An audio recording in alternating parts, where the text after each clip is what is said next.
Hello friends, welcome to UP exam update. काफ़ी दिनों से सिविल वालों का डिमांड आ रहा था कि सर टेक्निकल को किस तरीके से पढ़ा जाए, कुछ तैयारी में बेहतर करने के लिए आप कुछ हम लोगों के लिए ले कर के आइए। तो उसी कड़ी में हम लोग आज से 31 दिसंबर से सोचिए, हम चाहते इसको कल से भी लॉन्च कर सकते थे, ऐसा नहीं है। लेकिन हमने सोचा एक-एक दिन आप लोगों के लिए बहुत ही इम्पोर्टेंट है।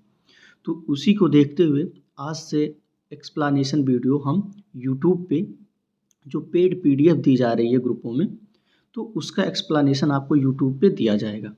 तो जिसकी इच्छा हो पीडीएफ को परचेज करे, जिसकी इच्छा हो आप यहाँ से उस चीज़ को देख सकते हैं, ठीक है।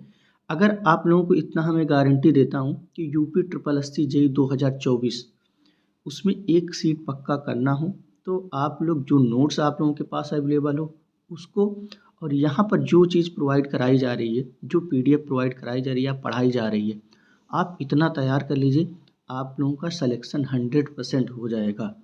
कोई नहीं रोक सकता है, क्योंकि ये जो पीडीएफ आप लोगों को यहाँ प्रोवाइड कराई जा रही है, वो पूरी तरह से जो मार्केट में जितनी भी कंपटीशन की बुकें हैं उनका पूरी तरीके से यूपी ट्रिपल एस सी या किसी भी एग्ज़ाम को लेकर के जो निचोड़ है या जो इम्पोर्टेंट क्वेश्चन है उन्हीं को यहाँ पर कवर किया जा रहा है, वो भी अलग तरीके से। अगर मैं क्विज कराता आपको या कुछ और तरीके से कराता तो इतना शायद क्वेश्चन नहीं करा पाता। मेरा टारगेट है आप लोगों को 20,000 प्लस या 30,000 प्लस क्वेश्चन, जो भी मार्केट में जितनी बुक अवेलेबल है, ऐसी कोई बुक नहीं बचेगी कि इन पीडीएफ से बाहर उनमें क्वेश्चन दिया रहा हो। कोई ऐसा क्वेश्चन नहीं बचेगा, ठीक है। तो उसी कड़ी में आज से मिशन पीडब्ल्यूडी बैच हम चालू कर रहे हैं यूट्यूब पे। बस आप लोगों की सपोर्ट की ज़रूरत है। जिस तरीके से अभी तक आप लोगों ने साथ दिया है, आप लोग जुड़े रहिए। बस धैर्य बना करके वीडियो को देखिए। वीडियो ज़्यादा लंबा नहीं करेंगे, जितना मिनिमाइज, जितना छोटा से छोटा किया जा सकेगा उतना वीडियो आपको छोटा मिलेगा। बस आप लोगों को देखना है और पीडीएफ को निकलवाना है, पीडीएफ को प्रिंट करवाना है। आराम से 1 से 2 बार आप पढ़ेंगे, आप खुद देखेंगे 1 हफ्ते में आपकी तैयारी कहाँ से कहाँ चली जाएगी। और मेरी कोशिश है एक वीडियो में एक सब्जेक्ट का और एक सब्जेक्ट का पूरा पीडीएफ आपको कवर करा दिया जाए। इसीलिए थोड़ा-सा जहाँ समझाने वाली चीज़ें होंगी मैं समझाऊँगा आपको थ्योरी पॉइंट ऑफ व्यू से भी, और जहाँ हमें ज़्यादा जोर देने की ज़रूरत रहेगी वहाँ जोर भी दिया जाएगा, और जहाँ नहीं देने की ज़रूरत रहेगी, जहाँ रटने वाले पॉइंट होंगे उनको रटना रहेगा आपको। इतना ही करना है, बस आप लोग ये 2 चीज़ फॉलो कर लीजिए, पूरी तरीके से आप निश्चिंत हो जाएँगे। और देखिए, एग्ज़ाम को लेकर के बहुत परेशान हैं लोग कि सर कोर्ट केस है, इधर-उधर है, होगा कि नहीं होगा, तो उसको निश्चिंत रूप से आप लोग कुछ दिनों के लिए भूल जाइए। अभी कोर्ट केस है क्या है, देखिए कोर्ट केस है उससे आप क्या ही कर सकते हैं, पहले आप तैयारी अपनी बेहतर कर लीजिए। तो टारगेट रखिए 3 से 4 महीना फुली डेडिकेटेड तरीके से। इधर आरआरबी जेईई आप लोगों ने दिया होगा plus UP triple SC JEE, इन दोनों को मैं इसमें इंक्लूड करूँगा। और आप लोग बस क्या करिए, जो नोट्स आपका है और यहाँ की कंटेंट को आप फॉलो कर लीजिए, आपका सिलेक्शन 100 एंड श्योर हो जाएगा, जान लीजिए, बिल्कुल सोचना भी नहीं रहेगा। तो उसी को देखते हुए आज 31 दिसंबर है, मैंने सोचा एक-एक दिन इम्पोर्टेंट है, इसलिए आपको आज से ही ये बैच स्टार्ट करते हैं। कुछ साथीगण हमारे पीडीएफ ले चुके हैं, उनको तो 4-5 चैप्टर सोचिए ख़त्म हो चुका। हमें टाइम नहीं मिल रहा था, इसलिए मैं वीडियो नहीं रिकॉर्ड कर पा रहा था। तो इस वजह से आप सोचिए आज से यहाँ पर भी उसी पीडीएफ को एक्सप्लेन किया जाएगा। जिन भी साथी को पीडीएफ की ज़रूरत होगी, तो इस बैच का एक नॉमिनल फ़ी रखा गया है, इसलिए रखा गया है क्योंकि देखिए टाइपिंग वाले 2 व्यक्ति को रखा गया है, और बुक परचेज करना और कंटेंट तैयार करना, तो इनमें तो 2-4 व्यक्ति या 5 व्यक्ति लगे हुए हैं। तो ज़ाहिर सी बात है उनको कुछ पेमेंट करना होता है, और पेमेंट कहाँ से किया जाएगा, जो आपसे हमें पैसा मिलेगा उसी से किया जाएगा। तो इसीलिए जिन भी साथियों को पीडीएफ को पेड कर दिया गया है, जो एफर्ट कर सकते हैं ₹299, वो पीडीएफ के लिए डिस्क्रिप्शन बॉक्स चेक करिएगा, या दिए गए नंबर पे, अभी मैं नंबर यहाँ पर आप लोगों को दे दूँगा, उस पे मैसेज करेंगे, आपको क्यूआर मिल जाएगा, पेमेंट करके आपको ग्रुप में ऐड कर दिया जाएगा। और जो साथी मेरे नहीं एफर्ट कर सकते हैं, आप लोग यहाँ से ईज़िली वीडियो को देख सकते हैं, ठीक है। तो नंबर है, आप लोग नोट करिए, 8052446829। और ध्यान दें इस नंबर पे केवल व्हाट्सअप है, इस नंबर पे व्हाट्सअप करेंगे आपको अगर पीडीएफ की ज़रूरत होगी, क्यूआर आपको मिल जाएगा। 299 फ़ी रखा गया है, पेमेंट करके आप उस ग्रुप में पेड पीडीएफ के ग्रुप में जुड़ सकते हैं। ठीक है साथी, तो आज से ये बैच स्टार्ट हो रहा है और मेरी कोशिश है कि आप लोगों को जल्द से जल्द इस बैच को 2 महीने के अंदर पूरी तरीके से एंड कर दिया जाए। मार्केट में जितने भी बुक अवेलेबल हैं पूरे तरीके से आपको करवा दिया, और मैं गारंटी दे रहा हूँ अगर जितना कहा गया है आप फॉलो करेंगे, आपको सिलेक्शन के लिए सोचना ही नहीं रहेगा। ये बहुत ही बेहतरीन तरीके से ये मान करके चलिए एक जेई के मार्गदर्शन में ये चीज़ें तैयार की जा रही हैं। तो कोई क्वेश्चन ऐसा यहाँ पर नहीं है कि फर्जी क्वेश्चन डाला जा रहा है, नहीं, जो इम्पोर्टेंट क्वेश्चन है वही यहाँ पर कवर किया जा रहा है। ठीक है, तो चलिए हम लोग अब वीडियो स्टार्ट करते हैं, ज़्यादा समय नहीं लगाते।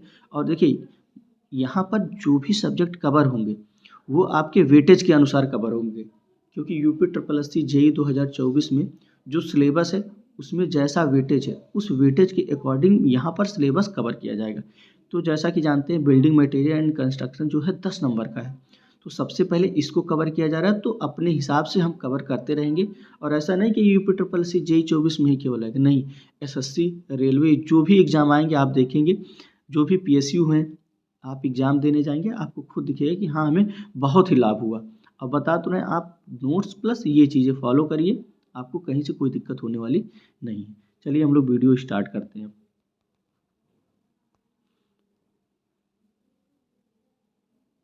चलिए देखिए, जिसमें सबसे पहला क्वेश्चन है जिप्सम। ठीक है, gypsum is a mechanically form sedimentary rock. ठीक है, तो जैसा कि आप लोग जानते हैं, सबसे पहले हम बता दें रॉक जो होता है रॉक, ठीक है, सबसे पहले रॉक बना कैसे है, तो आपको बता दें इसका जो फार्मेशन होता है 3 तरीके से होता है। ठीक है, 3 तरीके से होता है, जिसमें पहला होता है जियोलॉजिकली। ठीक है, क्लासिफिकेशन जो होता है जियोलॉजिकली होता है, एक होता है फिजिकली होता है और एक होता है केमिकली होता है। ठीक है, अब केमिकली में देखिए 3 प्रकार से होता है, जियोलॉजिकल में देखिए, जियोलॉजिकल में होता है आपका 3 तरीके से क्लासिफिकेशन। जियोलॉजिकल क्लासिफिकेशन 3 तरीके से होता है, जिसमें होता है इग्नियस रॉक होती है, सेडिमेंट्री रॉक होती है और आपकी मेटामॉर्फिक रॉक होती है। ठीक है, तो यही दिया गया है कि जिप्सम, और फिर देखिए ये जियोलॉजिकल क्लासिफिकेशन हो गया, तीनों पहले मैं बता देता हूँ आपको। इसके बाद आपका आता है फिजिकली क्लासिफिकेशन में आपका आता है 3 तरीके से आता है, मेनली रूप से 2 तरीके से आप कह सकते हैं, स्ट्राटिफाइड रॉक, अनस्ट्राटिफाइड रॉक। ठीक है, फिजिकल हो गया। अब आपका आता है केमिकली में देखिए, केमिकली में आता है आपका आर्जिलेसियस, ठीक है, सिलिसियस और आता है कैलकैरियस। ठीक, इस तरीके से आपका क्लासिफिकेशन होगा। हम बस जनरल व्यू आपको देंगे यहाँ पे, बाकी आप लोग थ्योरी में अच्छे तरीके से ये चीज़ पढ़े होंगे। ठीक है, देखिए gypsum is mechanically form sedimentary rock. Gypsum कौन सी रॉक है, सेडिमेंट्री रॉक है, और किस तरीके से फॉर्म हुई है, मैकेनिकली फॉर्म हुई है। ठीक है, तो क्लियर हो गया। अब इसी तरीके से है क्वार्टिजाइट किस प्रकार की रॉक है, ये भी क्या है आपकी सिलिसियस रॉक है क्वार्टिजाइट। अगला है slate is formed by metamorphic action on sale. ठीक है, जैसा कि आप लोग जानते हैं मेटामॉर्फिक रॉक के बारे में, अगर आप लोग थ्योरी जानते ही होंगे कि मेटामॉर्फिक रॉक बनती कैसे है, वो बनती है आपकी सेडिमेंट्री रॉक या इग्नियस रॉक से ही आपकी क्या बनती है, मेटामॉर्फिक रॉक बनती है। मेटामॉर्फिक रॉक प्रेशर हीट की वजह से जो भी डिसइंटीग्रेशन होता है रॉक में, पहले वाली रॉक में, तो उससे बनता है मेटामॉर्फिक रॉक। तो इसका मतलब क्या है, स्लेट क्या है, slate is formed by metamorphic action. तो स्लेट कौन सी रॉक है, मेटामॉर्फिक रॉक है आपकी। वो किसके द्वारा बनती है, सेल के डिसइंटीग्रेशन से। आपका मतलब सेल जो होता है छोटे छोटे टुकड़ों में कहीं पानी में हीट के कारण अगर जा करके टूट करके जमा हो जाता है, तो आपकी कौन सी रॉक बनती है, वो स्लेट बनती है। ठीक है, अगला है देखिए बहुत इंपॉर्टेंट क्वेश्चन है, heavy stone suitable for retaining wall. सीधे सीधे क्वेश्चन पूछा जाता है, रिटेनिंग वॉल में कौन सी रॉक या कौन सी स्टोन यूज की जाती है।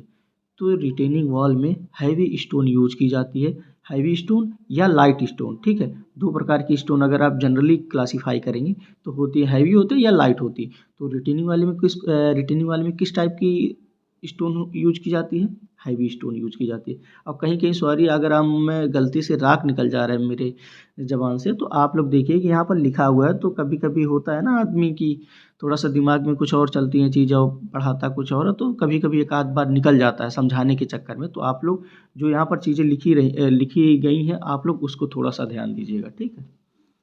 देखिए हैवी स्टोन हो गया आपका। इसी टाइप से hard stone is suitable for rubble machinery. Rubble machinery में देखिए इसमें भी रॉफ्ट हार्ड स्टोन होते हैं और सॉफ्ट स्टोन है। तो रबल मशीनरी में किस प्रकार का स्टोन यूज किया जाता है, हार्ड स्टोन। और ऑर्नामेंटल वर्क में देखिए soft stone is suitable for ornamental work. तो ऑर्नामेंटल वर्क में किस प्रकार की स्टोन यूज की जाती है, सॉफ्ट स्टोन यूज की जाती है। क्लियर हो गया। हैवी ये तीनों बहुत इंपॉर्टेंट क्वेश्चन है, आप लोग कंफ्यूज नहीं होंगे। हैवी स्टोन कहाँ पर, रिटेनिंग वॉल, क्योंकि रिटेनिंग वॉल जो होता है आपकी हैवी स्ट्रक्चर में आती है। तो हैवी से आप याद कर लीजिए कि हैवी स्टोन यूज किया जाता है। रबल मशीनरी आपका कौन सा स्टोन किया जाए, क्योंकि ये भी रबल मशीनरी आप लोग जानते हैं एस्लर मशीनरी होती है और रबल मशीनरी होती है।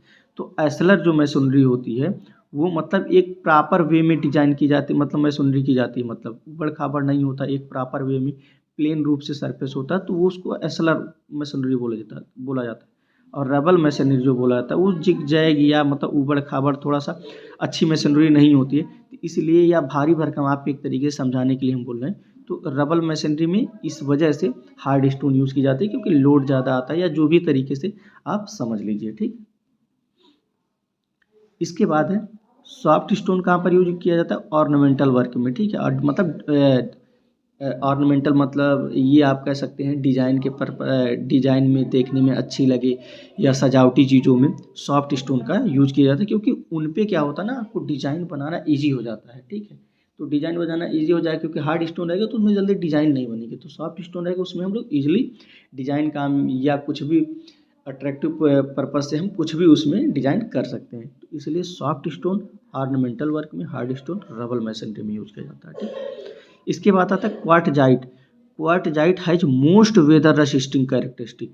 आपसे पूछ लिया जाए कि सबसे ज़्यादा वेदर मतलब मौसम रजिस्टर, मतलब मौसम का इफेक्ट सबसे कम किस स्टोन में पड़ता है, तो वेदर का सबसे कम इफेक्ट जो होता है क्वार्टजाइट रॉक में, क्वार्टजाइट स्टोन में आपका पड़ता है। तो इसीलिए यहाँ पर लिखा गया है कि quartzite has most weather resisting characteristic, ठीक है। तो कहीं क्वेश्चन पूछा जाएगा weather resisting characteristic, yes weather को सबसे ज़्यादा रजिस्ट करने की क्षमता किस स्टोन में होती है, तो कौन सा स्टोन है, क्वार्टजाइट है, ठीक है। आगे है देखिए a good building stone should not absorb water more then 5%। मतलब बिल्डिंग के लिए कौन सी स्टोन सबसे सुटेबल मानी जाएगी, जिनकी वाटर एब्जॉर्प्शन क्षमता 5% से ज़्यादा नहीं हो, वो बिल्डिंग के लिए सबसे सुटेबल स्टोन मानी जाएगी।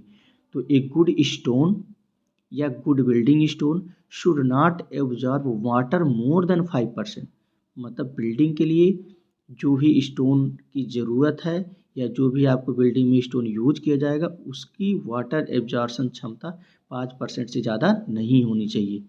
आगे है question, compact sandstone has more fire resisting characteristic. देखिए ये सब वो कीवर्ड याद किए रहिए और सीधे सीधे ये ऑप्शन याद किए रहिए, बस आपका पूरा टेंशन दूर हो जाएगा। मतलब ये है कि कौन सी ऐसी स्टोन है जिसकी फायर रेजिस्टिंग क्षमता सबसे ज़्यादा होती है, मोर फायर रेजिस्टिंग। तो कॉम्पैक्ट सैंड स्टोन जो होता है उसकी फायर रजिस्टिंग क्षमता सबसे ज़्यादा होती है। वेदर रजिस्टिंग किसकी होती है, क्वार्टजाइट की।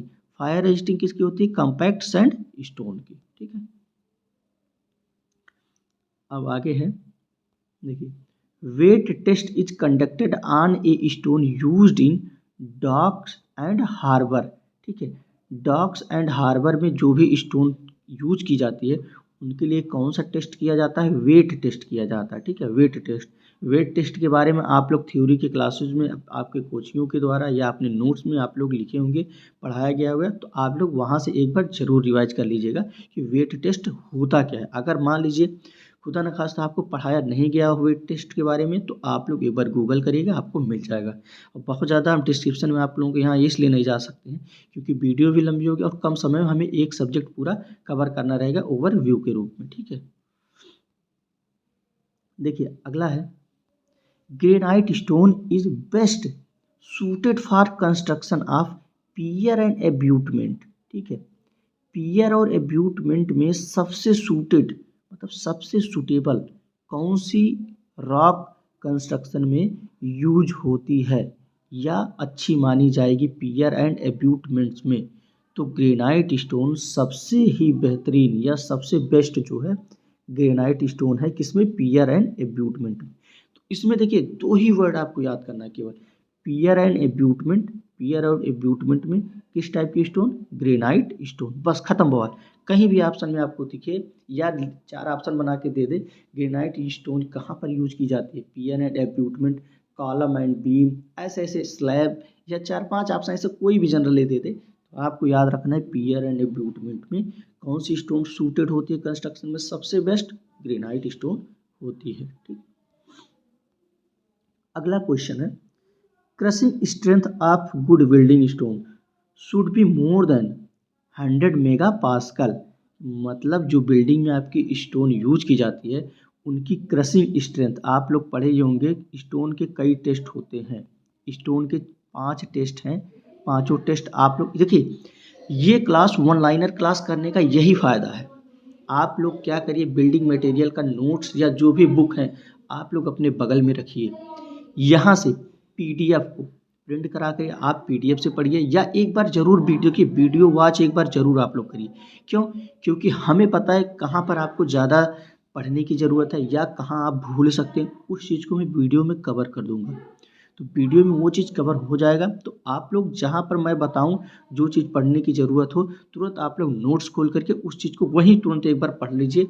इससे क्या होगा, देखिए आप लोगों का ऑब्जेक्टिव क्वेश्चन ही है, एक तरीके से ऑब्जेक्टिव क्वेश्चन भी तैयार हो प्लस नोट्स में जो चीज़ें भूलने वाली है वो भी साथ साथ में तैयार हो जा रही है। मतलब 2 घंटे अगर आप दे रहे हैं बिल्डिंग मटेरियल को उसमें आप पीवाईक्यू क्वेश्चन प्लस नोट्स दोनों चीज़ तैयार हो रहा है। जैसे मैंने बताया यहाँ पर वेट टेस्ट क्या होता है, तो वेट टेस्ट अगर नोट्स में है आपको तुरंत आप वहाँ से कवर कर लीजिए कि वेट टेस्ट क्या होता है, ठीक है। अब जैसे यहाँ पर बताया गया कि हाँ क्रशिंग स्ट्रेंथ के बारे में बात हो रही, तो क्रशिंग स्ट्रेंथ बहुत लोगों को पता नहीं कि क्या होता है क्रशिंग स्ट्रेंथ। हम यहाँ डिटेल पूरा बता नहीं सकते क्योंकि वीडियो देखिए बहुत लंबी हो जाएगी और इतना टाइम है नहीं कि आप लोगों को मैं पूरा कवर करवा सकूँ अगर डिस्क्रिप्शन के रूप में आपको पढ़ाना हो। तो इसलिए जहाँ तक मेरी कोशिश है आप लोगों को तरीका बताया जाएगा, आप बस उस तरीके को फॉलो करिए, आपको कोई कहीं से कोई प्रॉब्लम नहीं आने वाली। और अगर इंडिविजुअल किसी टॉपिक में किसी को प्रॉब्लम होगी तो आप लोग कमेंट में ज़रूर करिएगा उस टॉपिक को, फिर उसका आपको हम थ्योरी क्लास भी प्रोवाइड कराने की कोशिश करेंगे। तो क्रशिंग स्ट्रेंथ के बारे में आया, बगल में नोट्स है, तुरंत वीडियो पॉज करिए, यहाँ से क्रशिंग स्ट्रेंथ के बारे में पढ़ लीजिए, फिर यहाँ से क्वेश्चन देखना चालू करिए। यकीन मानिए अगर आप 1 महीने या जब तक ये 2 महीने में मैं पूरा सिलेबस ख़त्म करने की कोशिश करूँगा, 2 महीने जब तक हम ये चीज़ आपको प्रोवाइड कर रहे हैं, आप अगर इसी पैटर्न को फॉलो कर लेंगे, यकीन मानिए जिस भी एग्ज़ाम में बैठेंगे उस एग्ज़ाम में आपका सिलेक्शन होगा, ये गारंटी से करें। क्यों, क्योंकि हमने इस चीज़ को फॉलो किया है और हमें बहुत ही इससे लाभ हुआ है। तो आप लोग इसको फॉलो ज़रूर करिए। तो आगे बढ़ते हैं, चलिए। Crushing strength of good building stone should be more than 100 mega pascal. मतलब जो बिल्डिंग में स्टोन यूज की जाएगी उसकी क्रशिंग स्ट्रेंथ किससे ज़्यादा होनी चाहिए, 100 मेगा पास्कल से ज़्यादा होनी चाहिए, ठीक।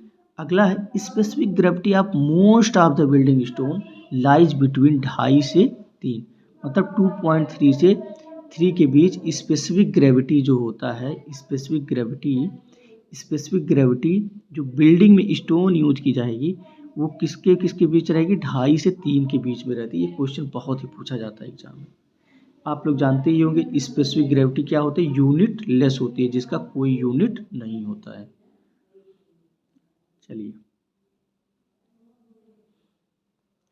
Crushing strength of first class brick. देखिए थोड़ा सा ज़्यादा 10 पेज है, अभी हम लोग पहुँचे हैं दूसरे पेज पे, थोड़ा सा हम बीच में कहीं पर तेज करेंगे, जहाँ पर समझाने वाली चीज़ें नहीं हो वहाँ पर हम समझाएंगे नहीं, थोड़ा सा जल्दी कवर करें जिससे वीडियो लंबा ना हो, पूरा आज ही हम चैप्टर कवर कर दें आपका।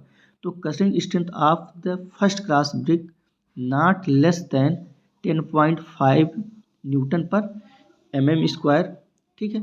और सेकंड क्लास ब्रिक के लिए कितना होता है, 7.5 न्यूटन पर mm स्क्वायर होता है। क्या होता है, क्रशिंग स्ट्रेंथ होता है। आप लोग ये जानते होंगे, यहाँ ज़्यादा समय देने की ज़रूरत नहीं है। इसी टाइप से देखिए मेन फंक्शन ऑफ एल्यूमिना, देखिए ये इंपॉर्टेंट है। Main function of the main function of alumina in brick earth. देखिए हम लोग पहला स्टोन चैप्टर आपका खत्म हो गया, अब दूसरे चैप्टर में एंट्री कर दिए बिल्डिंग मटेरियल के, किसमें, ब्रिक के चैप्टर में आ गए, ठीक है। तो इस तरीके से देखिए अगर आप ऑब्जेक्टिव या वन लाइनर फॉलो करते हैं तो होता है ना कि एक ही वीडियो में या 10 पेज में आप पूरा मतलब जो बिल्डिंग मटेरियल आपके दिमाग में एक बार सर्कुलेट कर जाता है, जिससे क्या होता है जो चीज़ थोड़ी बहुत भूलती भी है वो चीज़ें भी कवर हो जाती हैं। तो the main function of alumina in brick earth is impart plasticity. Plasticity क्या होती है पता है, एल्यूमिना क्या देता है आपका, प्लास्टिसिटी देता है। अब प्लास्टिसिटी होती क्या है, जिससे क्या करते हैं, ब्रिक को आप जिस भी शेप में चाहें उस शेप में आप उसको क्या कर सकते हैं, ढाल सकते हैं, उसमें क्रैक्स नहीं आते। तो एल्यूमिना का क्या काम होता है, प्लास्टिसिटी देता है। प्लास्टिसिटी क्या है, जिससे जिस भी शेप में आप चाहें उसको आसानी से ढाल सकते हैं, ठीक है। जिस भी शेप में चाहें जो भी शेप आप उसको प्रोवाइड कर सकते हैं, बस यही काम है। बहुत इंपॉर्टेंट क्वेश्चन है, याद रखिएगा। अब एल्यूमिना कितना परसेंट होना चाहिए एक अच्छी ईंट में या गुड ब्रिक अर्थ में कितनी परसेंट होनी चाहिए, 20 से 30% एल्यूमिना रहनी चाहिए। क्योंकि जानते हैं आप, ना बहुत ज़्यादा होना चाहिए ना बहुत कम होना चाहिए, एक प्रॉपर प्रोपोर्शन में होना चाहिए ब्रिक अर्थ में। जो भी है जितने भी उसके कॉन्स्टिट्यूएंट है, तो एल्यूमिना कितना होना चाहिए, 20 से 30% होना चाहिए। आप लोग अब देखिए यहाँ पर ब्रिक आया, ब्रिक अर्थ तुरंत नोट्स को लिए उसके क्या क्या कॉन्स्टिट्यूएंट है, कितने परसेंट में कौन सी चीज़ें, आप लोग नोट्स करके वीडियो पॉज करके तुरंत एक बार रिवाइज कर लेते हैं। इससे क्या है कि नोट्स प्लस वीडियो दोनों कवर हो। अगर इसी चैनल को आप 2 महीने फॉलो कर दिए तो यकीन मानिए कहीं से कोई दिक्कत आने वाली नहीं है आप लोगों को। फिर आगे excess of alumina in brick earth causes, देखिए crack and warp on drying, ठीक है, ड्राई। तो एक्सेस में अगर एल्यूमिना हो जाएगी तो आपके ब्रिक में क्या क्या दिक्कतें आएंगी कि उसमें क्रैक आ जाएंगे, और रैप ऑन ड्राइंग मतलब होता है ना, रैप मतलब ये हो जाता है शेप, जैसे ब्रिक है आपका तो थोड़ा सा ये बीच में कर्व शेप प्राप्त कर लेगा, तो यही सब चीज़ होती है। रैप मतलब उसका शेप बिगड़ जाएगा। आगे एक्सेस ऑफ सिलिका कॉज, इसी तरीके से सिलिका अगर ज़्यादा मात्रा में हो जाएगा स्टोन में तो क्या आ जाएगी, ब्रिटलनेस आ जाएगी। ब्रिटलनेस मतलब भंगुरता आ जाएगी। भंगुरता मतलब ईंट थोड़ी ऊंचाई से गिरा तो वो मतलब कांच जैसे नहीं होता, भंगुर होता, उस टाइप से उसका बिहेवियर हो जाएगा, टूटने लगे, उसी को ब्रिटलनेस प्रॉपर्टी बोला जाता है, ठीक है। फिर अगला है nominal size of brick. Nominal size होता है, स्टैंडर्ड साइज होता है। स्टैंडर्ड साइज देखिए 19 × 9 × 9 सेंटीमीटर होता है, और नॉमिनल साइज में क्या होता है, 20 × 10 × 10 होता है, जिसमें क्या होता है देखिए आपका जो प्लास्टर होता है, जो भी हम इसकी चिनाई करते हैं मैसनरी में यूज करते हैं ईंट को, तो क्या करते हैं हम लोग जानते हैं मसाला लगाते हैं अगल बगल, तो वही मसाले को जोड़ करके नॉमिनल साइज बन जाती है 1 1 सेंटीमीटर, और स्टैंडर्ड साइज क्या होती है 19 × 9 × 9 सेंटीमीटर होती है, ठीक है।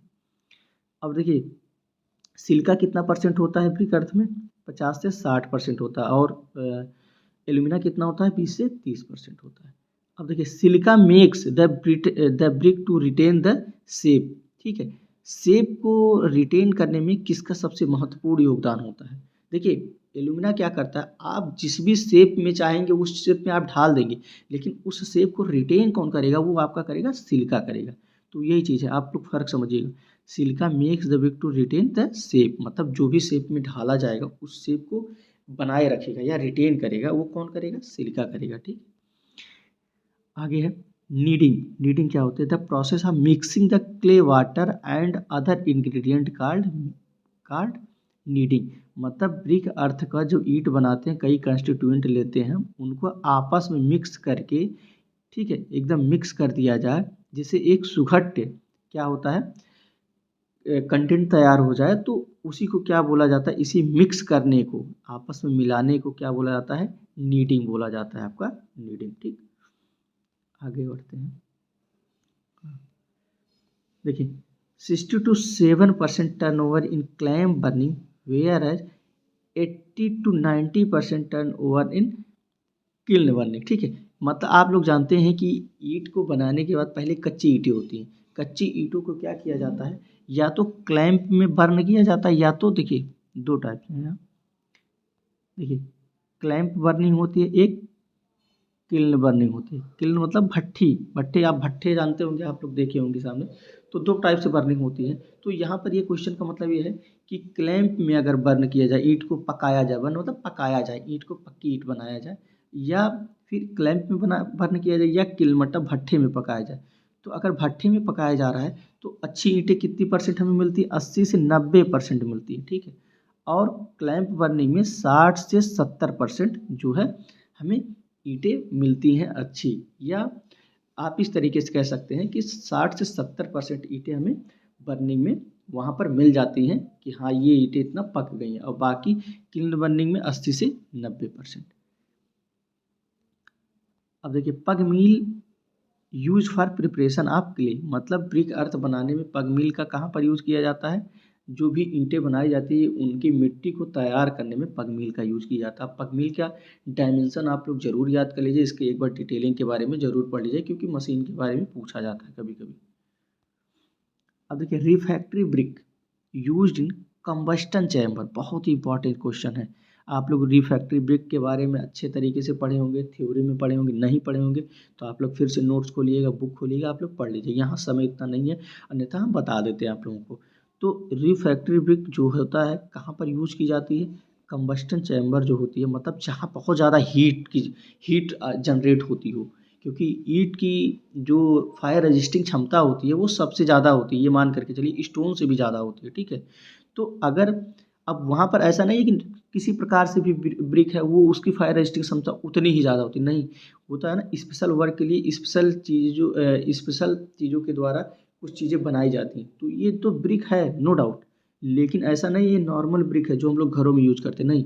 रिफैक्ट्री ब्रिक जो है अलग तरीके से इसके कंस्टिट्यूएंट है, अलग अलग घटक हैं इसके, जो मिला करके रिफैक्ट्री ब्रिक बनाई जाती है, और जिसका फायर रजिस्टिंग क्षमता बहुत ही ज़्यादा होती है, इसीलिए इसको कंबस्टन चैम्बर में यूज किया जाता है, ठीक। अगला है the frog of brick generally kept on the top face of machinery, ठीक है। आप लोग जानते ही होंगे जब ईंट जो होती है तो यहाँ कुछ नाम वाम लिखा होता है, ये ऐसे ही नाम नहीं लिखा होता है, आप लोग इसके बारे में पढ़े होंगे। कुछ उभरा उभरा बनाया जाता है, इसमें क्या होता है तो यही बोला जाता है, इसी को फ्रॉग बोला जाता है।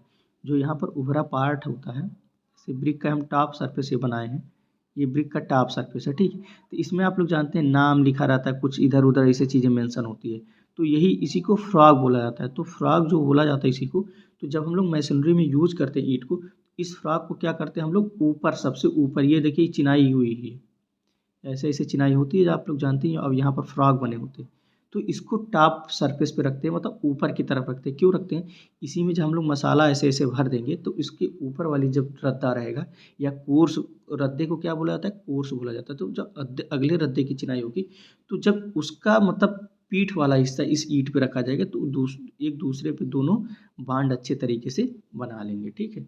तो इसी को बोला गया है यहाँ पर the frog of brick generally kept on the top face of machinery, ठीक।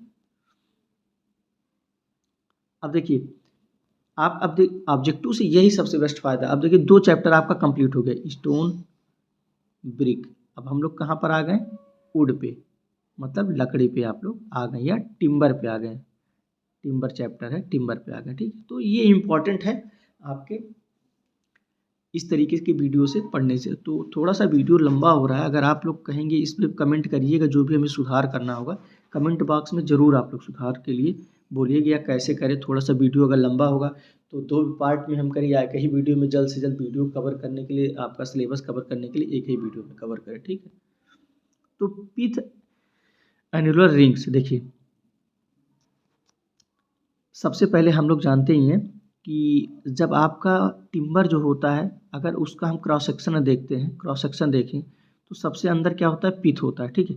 उसके बाद क्या होता है, एनुलर रिंग होता है। कभी कभी ये चीज़ पूछी जाती है कि किसके बाद किसका क्रम आता है, या आपको पूछ लेगा पिथ और हार्टवुड के बाद कौन सा पार्ट आता है टिम्बर में, तो एनुअल रिंग आता है। अगर पूछ लिया सैपवुड और इनर, ये क्या था, एक सेकंड, हाँ देखिए, अगर पूछ लिया सैपवुड और इनर एंड आउटर बार्क के बीच में क्या पड़ता है, कैम्बियम लेयर पड़ता है। तो इस टाइप से यहाँ क्वेश्चन पूछे जाते हैं, तो वही चीज़ यहाँ पर लिखा गया है। और ध्यान दीजिए यहाँ पर टिम्बर का जो क्रॉस सेक्शन है वो अंदर से बाहर की तरफ लिखा गया है, ठीक है। मतलब सबसे मिड में क्या होता है, पिथ होता है। देखिए यहाँ पर पिथ लिखा गया, उसके बाद एनुलर रिंग होता है, उसके बाद हार्डवुड होता है, उसके बाद सैपवुड होता है, उसके बाद कैम्बियम लेयर होता है, उसके बाद इनर बार्क होता है, उसके बाद आउटर बार्क होता है। ये सबसे बाहरी पोर्शन है, ये सबसे इनर पोर्शन है, ये क्रॉस सेक्शनल व्यू के टिम्बर का, ठीक है। तो आप लोग यहाँ से याद रख लीजिएगा इसको, इंपॉर्टेंट क्वेश्चन। इसी टाइप से शीशम इज हार्डवुड, शीशम क्या है, हार्डवुड है, and offer maximum resistance to white ant, मतलब वाइट आंट जो भी आपके दीमक लगते हैं, वाइट आंट दीमक को नहीं, सॉरी दीमक को टर्माइट्स बोला जाता है। तो वाइट आंट्स जो भी हैं होते हैं ना कि पाउडर फॉर्म में जनरेट कर देते हैं, कुछ वाइट आंट्स होते हैं लगते हैं, तो वहाँ पर कौन सी लकड़ी यूज की जाती है, वहाँ पर शीशम यूज किया जाता है जो कि हार्डवुड में आता है, ठीक है। इसके बाद देखिए स्टार शेक आता है, क्वेश्चन पूछा जाता है सीधे सीधे स्टार शेक क्या होता है, ठीक है। तो देखिए the radial split which are wider on the outer of the log and narrow toward the pith. अब देखिए जो भी साथी हमारे कहीं कोचिंग किए होंगे तो उनको पता ही होगा इसका शेप कैसा होता है। तो देखिए क्रॉस सेक्शनल व्यू अगर हम लोग देखें तो बीच में पिथ होता है आपका, ठीक है। तो आप लोग देखिए यहाँ लिखा गया है, सॉरी थोड़ा सा हम अच्छे तरीके से आपको समझा दें। देखिए क्रॉस सेक्शन आपका ये हो गया, बीच में आपका पिथ हो गया, ठीक है। तो देखिए स्टार शेक कई प्रकार के शेक होते हैं, तो यहाँ जैसी चीज़ें आएंगी या जो ज़्यादा इंपॉर्टेंट रहेंगे हम उस तरीके से कवर करेंगे। अब यहाँ कई प्रकार से शेक बनते हैं, तो आप लोग थोड़ा सा पढ़ लीजिए नोट्स खोल करके या बुक खोल करके, ठीक। तो देखिए पिथ हो गया बीच में, ठीक। तो the radial split, radial which are wider on the outer side, मतलब जो भी इसमें दरार बनते हैं या जो भी वाइड्स बनते हैं या कुछ भी इनका शेप बनता है वो क्या होते हैं, wider on the outer side. तो आउटर साइड क्या है, ये है, देखिए सरफेस का आउटर साइड क्या है क्रॉस सेक्शन का, ये है। तो इसका मतलब यहाँ वाइडर होंगे आपके, तो आप लोग पढ़े होंगे शेप इस टाइप से बनता है, ये है, ठीक। पिथ हो गया आपका। तो देखिए the radial split which are wider on the outer side, मान लीजिए वाइडर यहाँ पर हम इतना कर दिए, of the log and narrow toward the pith. ये आप लोग इस टाइप से शेप पढ़े होंगे, इस टाइप में, फिर इस टाइप में, इस टाइप में पढ़े होंगे। तो यही है क्या है, स्टार शेक्स होते हैं, ठीक है। देखिए यहाँ पर वाइडर है और यहाँ पर क्या है आपके नैरो है, तो इसी को स्टार शेक बोला जाता है। ऐसे ऐसे कई शेक होते हैं, तो आप लोग सभी शेक को पढ़ लीजिएगा। हमारा पास जनरली मोटो है एक, हम अगर यहाँ आपको डिटेलिंग कर दिए तो आपको जितने भी और शेक बनते हैं, ठीक है, आप उन चीज़ों को तुरंत रिवाइज कर लीजिए जिसके सभी तैयार हो जाए, आपका नोट्स भी तैयार हो जाए, हमारा वीडियो भी ज़्यादा लंबा ना हो, आप लोगों की तैयारी भी अच्छी हो जाए। अब इसी टाइप से चीर एंड देवदार, देवदार यील्ड्स सॉफ्ट वुड, ठीक है। सॉफ्ट वुड कौन कौन से, चीर एंड देवदार हैं। Mulberry tree use for making sports के जो भी सामान होते हैं उनको बनाने में कौन से ट्री यूज की जाती है, मलबरी ट्री यूज की जाती है। देखिए ये सब रटने वाले क्वेश्चन, इसलिए हम ज़्यादा समय नहीं दे रहे हैं, ठीक है। ठीक, अब देखिए ये कई प्रकार से ड्राई रूट होते हैं, फॉक्सनेस होती है, हनी कॉम्बिंग होती है, ये सब चीज़ें कुछ प्रॉब्लम्स होती हैं टिम्बर में आपकी। तो ड्राई रूट किस वजह से होती है, देखिए लैक ऑफ वेंटिलेशन की वजह से होती है। फॉक्सीनेस क्यों होती है, ओवर मेच्योरिटी की वजह से होती है। सीधे सीधे क्वेश्चन पूछा जाता है क्वेश्चन। अब फॉक्सीनेस होता क्या है, ड्राई रूट होता क्या है, आप लोग पढ़िएगा नोट से। बस ये किस कमी की वजह से होता है ये आपको पता रहनी चाहिए, देखिए क्योंकि कमी ही एग्जाम में पूछा जाएगा। तो फॉक्सीनेस क्या होता है आप नोट से पढ़िएगा, और किस कमी की वजह से होता है, ओवर मेच्योरिटी की वजह से फॉक्सीनेस होती है। ड्राई रूट क्या होते हैं, ठीक है, लैक ऑफ वेंटिलेशन की वजह से होते हैं। हनी कॉम्बिंग जो भी कॉज होते हैं वो किस वजह से होते हैं, ड्यू टू सीजनिंग होते हैं। तो इस तरीके से आप लोग तैयार करें। और देखिए जहाँ भी थ्योरी आपको ना याद आ रही हो तुरंत आप लोग नोट्स बगल में रखे रहिए, तुरंत एक बार ही अगर इस चीज़ को फॉलो कर लेंगे, आपको हम बता रहे हैं कि मतलब एकदम बता रहे हैं तैयारी आपकी क्या ही बताएं, इतने सुपर लेवल की हो जाएगी कि जिस भी एग्ज़ाम में बैठेंगे उस एग्ज़ाम में आपका सिलेक्शन होगा। बस इसी पैटर्न को आप फॉलो कर लीजिए। यहाँ वीडियो ऑन रखिए, पीडीएफ निकलवा लीजिए, पढ़िए। जो चीज़ आप पता है कि फॉक्सनेस आ गया क्वेश्चन, फॉक्सनेस के बारे में हमें इसका थ्योरी नहीं पता है, तुरंत पलट के बगल में नोट्स देख करके फिर आगे पढ़िए, जिससे थ्योरी वन लाइनर हर चीज़ तैयार हो जा रहा है और की पॉइंट तक तैयार हो जाए। की पॉइंट बस इतना ही है इसमें, लेकिन इसकी थियरी आपको पता होनी चाहिए, ठीक।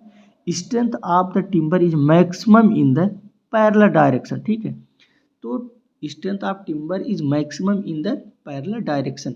तो टिम्बर की जो स्ट्रेंथ होती है वो सबसे ज़्यादा किस डायरेक्शन में होती है, पैरेलल डायरेक्शन में होती है। देखिए दो प्रकार की चीज़ें होती हैं, आप लोग लकड़ी जानते ही होंगे। देखिए हम बना देते हैं, जैसे ये मान लीजिए लकड़ी है, कोई उसका गुटका है, ठीक है, ये आपका लॉन्गिट्यूडनल डायरेक्शन हो गया, ठीक है, ये लॉन्गिट्यूडनल। आप लोग जब इसकी चिराई करते होंगे जानते होंगे आप लोग लॉन्गिट्यूडनली डायरेक्शन में ऐसे जो होता है टांगी को मारते हैं, तो ये देखिए इजीली आपका चिराई हो जाती है इसको। लेकिन अगर आप इसी टिम्बर को इस डायरेक्शन में ऐसे काटेंगे तो आप लोग जानते हैं सबसे ज़्यादा ताकत लगती है, ठीक है, और कटता भी नहीं है जल्दी। तो यही चीज़ कह रहा है इसमें क्वेश्चन में। तो टिम्बर की स्ट्रेंथ सबसे ज़्यादा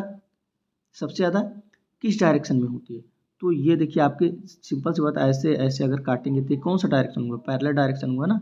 तो पैरेलल डायरेक्शन में सबसे ज़्यादा टिम्बर की स्ट्रेंथ होती है देन लॉन्गिट्यूडनली डायरेक्शन की, ठीक है। तो सबसे ज़्यादा किस डायरेक्शन में होती है, पैरेलल डायरेक्शन में, आप लोग याद रखिएगा। देखिए 10 to 15% is the moisture content of well seasoned timber. Well seasoned timber में कितने परसेंट मॉइस्चर होनी चाहिए, उससे ज़्यादा मॉइस्चर या उससे कम मॉइस्चर अगर है तो उसको वेल सीजनड टिम्बर नहीं बोला जाएगा। तो 10 से 12% जिस भी टिम्बर में मॉइस्चर कंटेंट अवेलेबल है उसे सीजनड टिम्बर बोला जाएगा। और सॉरी बार बार थोड़ा सा मिस्टेक हो जा रहा है बोलने में। और दूसरी चीज़ देखिए, the age of the timber can be known by annular ring. Age timber की किससे पता करते हैं, तो एनुलर रिंग के द्वारा किसी भी टिम्बर की कितने दिन का टिम्बर हुआ उसका एज पता किया जाता है। देखिए first class timber has average life of more than, ठीक है। तो देखिए टिम्बर कितने क्लासिफिकेशन आप लोग तुरंत टिम्बर का पढ़िएगा, 3 प्रकार से क्लासिफिकेशन होते हैं और भी कई कई बेसिस पे टिम्बर का क्लासिफिकेशन किया जाता है। तो यहाँ जनरली एज के फॉर्म में टिम्बर का क्लासिफिकेशन किया गया है। तो जिसमें 3 प्रकार के टिम्बर होती हैं, एक फर्स्ट क्लास टिम्बर, एक सेकंड क्लास टिम्बर, एक थर्ड क्लास टिम्बर, ठीक है। फर्स्ट क्लास जिसकी एवरेज लाइफ 10 साल से ज़्यादा होती है उसे फर्स्ट क्लास टिम्बर बोला जाता है। और 10 से 5 वर्ष के बीच में जिस टिम्बर की लाइफ होती है वो उसको सेकंड क्लास टिम्बर बोला जाता है। और थर्ड क्लास टिम्बर जिसकी लाइफ 5 ईयर से कम होती है उसको थर्ड क्लास का टिम्बर बोला जाता है, ठीक। थोड़ा सा यहाँ ब्रेक का कुछ चीज़ें आपको प्रोवाइड करा दिया जा रहा है, वहाँ पर छूट गया था। देखिए first class brick should not absorb more than, ठीक है, एब्जॉर्ब वाटर मोर देन 20% है immersion in water for about 24 hour, ठीक है। कि मतलब फर्स्ट क्लास ब्रिक है अगर उनको वाटर में इमर्ज किया जाए 24 आवर के लिए, तो ठीक है, वो अपने वेट का क्या करेंगे 20% से ज़्यादा वाटर एब्जॉर्ब नहीं करनी चाहिए। और सेकंड क्लास ब्रिक 22% है और थर्ड क्लास ब्रिक देखिए 25% है, ठीक है। इंपॉर्टेंट है, इसको एक सीक्वेंस में आप लोग याद कर लीजिएगा कि 20, 22 और 25 प्लस 2 प्लस 3 एक सीक्वेंस में ऐड हो रहा है। और सबसे अच्छी क्या है, सबसे अच्छी चीज़ कम पानी एब्जॉर्ब करे उससे थोड़ी सी खराब, थोड़ी ज़्यादा करे उससे ज़्यादा थोड़ी खराब, थोड़ा और ज़्यादा करेगी। तो यही है कि 20, 22, 25 याद किए रहिए तो आप लोग पता है फर्स्ट क्लास है, सेकंड है, ये थर्ड है, ठीक। आगे है देखिए, आफ्टर स्टोरेज द स्ट्रेंथ। अब हम लोग आ गए सीमेंट के चैप्टर में, ठीक है। आफ्टर बहुत ही इंपॉर्टेंट चैप्टर है बिल्डिंग मटेरियल का। After storage the strength of cement is decrease, ठीक है। अगर सीमेंट को हम स्टोर कर रहे हैं ज़्यादा दिन तक रख रहे हैं तो उसकी स्ट्रेंथ क्या करती है, धीरे धीरे डिक्रीज होती है, ठीक। Addition of pozzolana to ordinary Portland cement causes shrinkage, ठीक है। अगर पुजलोना हम क्या करते हैं ऑर्डिनरी पोर्टलैंड सीमेंट में, पोजलोना का क्या काम होता है, उसके कारण क्या होता है उसमें श्रिंकेज होता है, श्रिंकेज का गुण आता है पोजलोना की वजह, इसीलिए पोजलोना की मात्रा ज़्यादा नहीं होनी चाहिए, ठीक।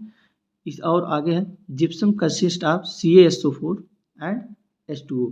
तो जिप्सम का केमिकल फार्मूला आप लोग देखेंगे तो CaSO4 इंटू H2O, और कितना H2O होता है थोड़ा हमारे दिमाग में नहीं आ रहा, आप लोग एक बार देख लीजिएगा। तो यही चीज़ पूछा यहाँ पर है कि जिप्सम किन किन का कंसिस्टेंट है, तो CaSO4 और H2O का है, ठीक है। आगे है 25 mm to 50 mm is the slump recommended for mass concreting. Mass concreting में स्लम्प की जो वैल्यू होनी चाहिए किसके किसके बीच होनी चाहिए, 25 से 50 mm के बीच होनी चाहिए। उसी कंक्रीट को हम मास कंक्रीटिंग में यूज करते हैं। अब आप लोग सीधे सीधे यहाँ स्लम्प टेस्ट क्या होता है पढ़ लीजिएगा, ठीक। कौन कौन से किसके किसके द्वारा स्लम्प, क्या स्लम्प की साइज होती है, क्या इसका और भी डिटेलिंग है उसके बारे में पढ़ लीजिए। और भी कामों के लिए जैसे लिंटल में या स्लैब में यूज हो रहा है, फाउंडेशन में यूज हो रहा है, तो कितने के बीच उसका स्लम्प का वैल्यू होना चाहिए वो वहाँ पर यूज किया जा सकता है। जैसे मास कंक्रीटिंग 25 से 50 mm के बीच स्लम्प वैल्यू होनी चाहिए, उसको मास कंक्रीटिंग में आप यूज कर सकते हैं कंक्रीट को। तो इसी टाइप से और भी आप लोग याद कर लीजिएगा, ठीक है। अब आगे है low heat cement is used in massive concrete structure, ठीक है। मतलब मैसिव कंक्रीट स्ट्रक्चर में किस प्रकार की सीमेंट यूज की जाएगी, आपकी लो हीट सीमेंट।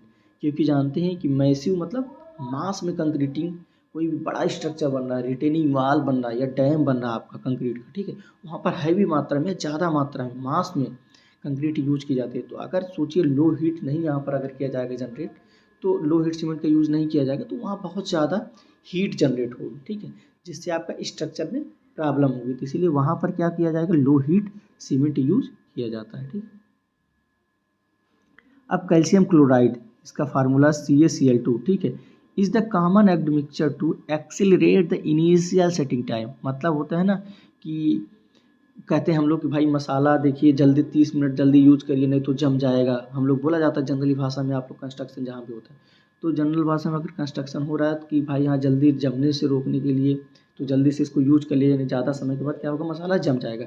तो उसी इनिशियल सेटिंग टाइम को ही बढ़ाने के लिए कि जल्दी ना जमे, थोड़ा सा हमें समय चाहिए होता है कोई भी काम करने के लिए, तो उसी समय को बढ़ाने के लिए हम लोग किस चीज़ का यूज़ करते हैं, एक्सीलरेटर का यूज़ करते हैं, एक्सीलरेटर का यूज़ करते हैं। तो और एक्सीलरेटर के रूप में जनरली यूज किया जाता है कैल्शियम क्लोराइड यूज किया जाता है, जो आपके सीमेंट में पहले से ही मिला होता है, ठीक है। तो ये एडमिक्सचर है जिसका काम क्या होता है, इनिशियल सेटिंग टाइम को बढ़ाना होता है, ठीक। आगे है देखिए, अब ये एक्सीलरेटर का काम था, यहाँ पर आप लोग पढ़ेंगे, देखिए एक्सीलरेटर के बारे में पढ़ें। अब यहाँ पर आप लोग पढ़ेंगे रिटार्डर क्या होता है, ठीक है। The basic purpose of retarder in concrete is to increase the, ठीक है, initial setting time of concrete, ठीक है। इनिशियल सेटिंग टाइम, एक सेकंड थोड़ा सा मिस्टेक हमसे हो गया। हाँ देखिए इनिशियल सेटिंग टाइम जैसे होता है कहीं कहीं, मान लीजिए सॉरी यहाँ थोड़ा सा हमें कन्फ्यूजन हो गया हल्का सा। देखिए एक्सीलरेटर होता है और फिर आपका क्या होता है, रिटार्डर होता है, ठीक है। एक्सीलरेट मतलब आप लोग जानते हैं गाड़ी है, एक्सीलरेट कर दिया, एक्सीलरेटर बढ़ा दिए आप लोग, मतलब बढ़ा दिए, तो वही चीज़ है। एक्सीलरेटर क्या करता है, आपका इनिशियल सेटिंग टाइम को, ठीक है, बढ़ा देता है, ठीक। और रिटार्डर क्या होता है, in concrete is to increase admixture, to accelerate कर देता है, increase the initial setting time of concrete. ये क्या करता है, इंक्रीज कर देता है initial setting time of concrete को, ठीक है। अब आगे है देखिए, वीडियो बहुत ज़्यादा लंबी हो जा रही है, क्या ही हम करें।